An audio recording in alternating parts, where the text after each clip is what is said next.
సంగమా, ప్రియ దేవుని పిల్లలారా, ఒకదానివి కూర్చొని ఇంట్లో నా బ్రతికింతే ఇక అనుకుంటున్నాను. ఇక ఈ అప్పులు తీరవు, నా జీవితం ఇంతే అనుకుంటున్నాను. ఈ ఇల్లు ఇంతే, ఎంత కాలము ఈ అద్దెళ్ళలో నేను బ్రతకాలనుకుంటున్నాను. నా పిల్లల జీవితం ఇంతే, నా బ్రతుకు ఇంతే. ఎప్పుడు చూడు ఈ పచ్చడి మెతుకులే, ఎప్పుడు చూడు ఈ పాత ఇల్లే, ఎప్పుడు చూడు ఈ పాత గుడ్డలే, ఎప్పుడు చూడు ఈ పాత బ్రతుకే.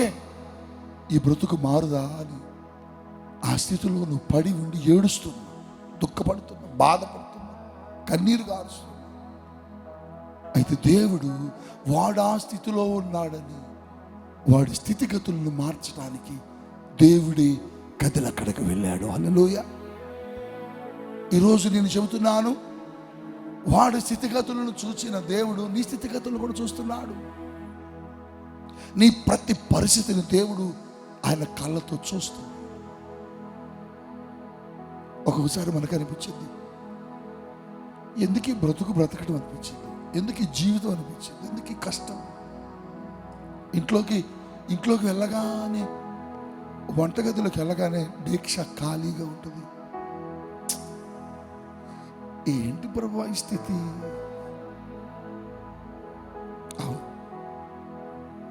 కష్టంగా అనిపించింది కదా. అందరూ హోటల్స్ దగ్గరికి వెళ్ళి ఏదేదో తింటా ఉంటే నేను జేబులతో అడుక్కుంటా ఉండేవాడిని. ఎప్పుడు ఇస్తావయ్యా? అందరు ముఖం చూస్తూ ఉండేవాడిని.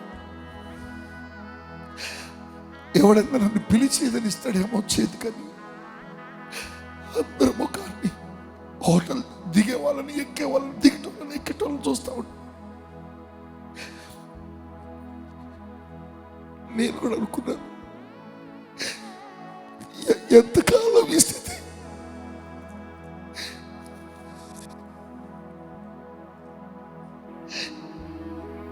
ఎంతకాలం ఈ జీవితం? ఇది మారుదా? ఈ దరిద్రం, ఈ పేదరికం, ఈ ఇతరుల ముఖం చూసే బ్రతుకు మారుదా? నువ్వు కూడా అలాగే అనుకుంటున్నావు. ఒక్కొక్కసారి తెలిసిన వాళ్ళ ఇంటికి వెళ్ళేవాడు, వాళ్ళ ఇళ్ళకి వెళ్ళగానే టేబుల్ మీద తినే ఏదైనా పదార్థాలు, స్వీట్స్ కానీ ఆహార పదార్థాలు కానీ ఉంటే అక్కడ నిలబడి చేయి చాచబోయేవాడిని. కానీ ఎవరు వచ్చి ఇది తిను అనేవాళ్ళు కాదు. దాన్ని చూసుకుంటూ అనుకున్నోడిని, ఎంతకాలం ప్రభువా ఈ కరువు, ఈ కష్టం, ఈ శ్రమ, ఈ స్థితి మారదా అని దేవుడిని అడిగేవాడిని. బహుశా మీరు కూడా మీకున్న సమస్యలు బహుకాలం నుంచి అదే స్థితిలో ఉన్నవేమో. అదే బట్ట, అదే ఇల్లు, అదే సైకిల్, అదే స్కూటర్, అదే జీవితం, అదే భోజనం. నేను మమ్మీ భోజనం ప్లేట్లో భోజనం పెట్టుకొని కొద్దిగా కూర ఉండేది కాదు, గంజి పోసేసేది. అప్పుడు ఇద్దరం ఆ ప్లేట్ పెట్టుకొని అనుకునేది, ఎంతకాలం ఈ గంజి జీవితం ప్రభువా? దూరం అడిగేది. సంచి తీసుకొని బియ్యం కోసం వెళ్ళేవాడిని, ఎవరిచ్చేవాళ్ళు కాదు. ఖాళీ సంచితో నేను మళ్ళీ ఇంటికి వస్తే మమ్మీ అనేవాళ్ళు, ఎవరు ఇవ్వలేదా కానుక బియ్యం? ఇవ్వలేదబ్బా. అవునా? ఖాళీ సంచితో పట్టుకొని ఎంతకాలం ఈ ఖాళీ సంచి పట్టుకొని తిరగాలేసాయా? ఒకసారి మా ఇంటికి వెళ్ళాను. మా అమ్మ అన్నది, ఇంకెప్పుడో బియ్యానికి రాకపో. ఖాళీ చేతులతో ఇంటికి వచ్చాను. నేను వచ్చేటప్పటికి పాశ్రమ గారు కట్టెలు, కరతమ్మ చెట్ల కిందకి వెళ్ళి ఎండిపోయిన కట్టెల్ని కత్తితో నరుగుతున్నారు. అవన్నీ నెత్తని పెట్టుకొని వచ్చి, తెచ్చారా బియ్యం? లేపా తేలే. అప్పుడు ఇద్దరం మేము మోకరించి అనుకున్నాం, ప్రభువా నువ్వు ఈ స్థితిని ఎప్పుడు మారుస్తావు? ఎంతకాలం?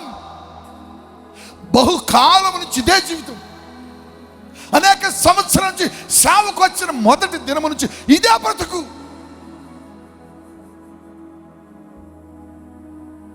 నువ్వు ఇస్తే తింటాం, లేకపోతే పస్తు పడుకొని చస్తాం.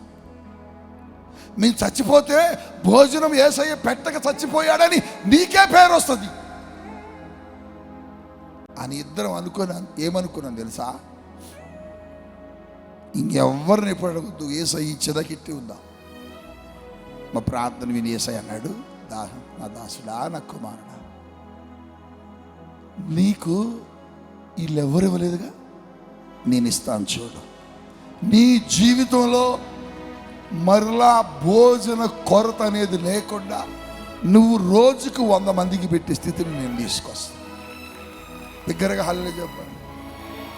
నేను ఎందుకు ఈ మాట మీకు జ్ఞాపకం చేస్తున్నానంటే, ఈరోజు